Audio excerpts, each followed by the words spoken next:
On se sent en famille en ce sens que la Russie est une famille aussi pour l'Afrique. C'est une famille parce que nous avons la même histoire. La Russie a consenti d'énormes sacrifices pour libérer le monde du nazisme pendant la Seconde Guerre mondiale.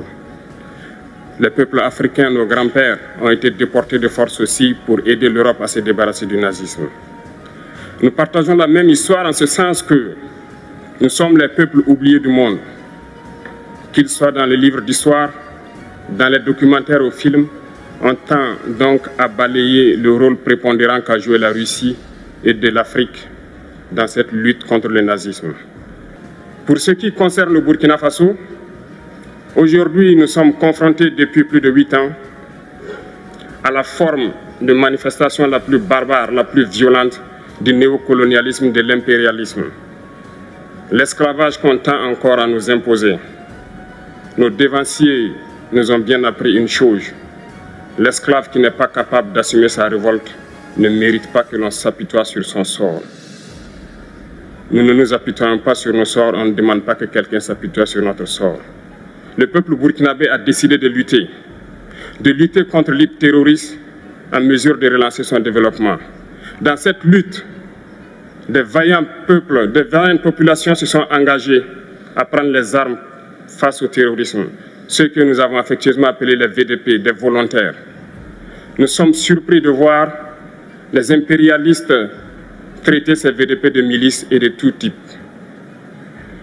C'est décevant, parce qu'en Europe, lorsque des peuples prennent les armes pour défendre leur patrie, on les traite de patriotes. Mais là n'est pas le problème. Ce qui est le problème, c'est de voir des chefs d'État africains qui n'apportent rien à ces peuples qui se battent, mais qui chantent la même chose que les impérialistes en nous traitant de milices, en nous traitant donc d'hommes qui ne respectent pas les droits de l'homme.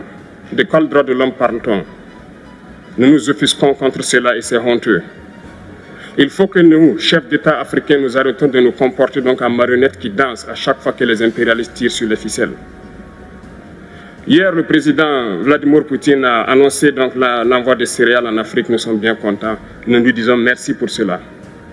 Mais aussi, c'est un message passé à nous, chefs d'État africains, parce qu'au prochain forum, nous ne devrons pas venir ici sans avoir assuré, pour ceux qui ne connaissent pas la guerre, l'autosuffisance alimentaire de nos peuples.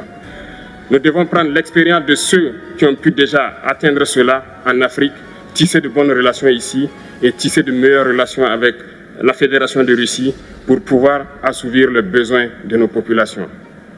Gloire à nos peuples, dignité à nos peuples, victoire à nos peuples. La patrie ou la mort, nous vaincrons. Merci, camarades.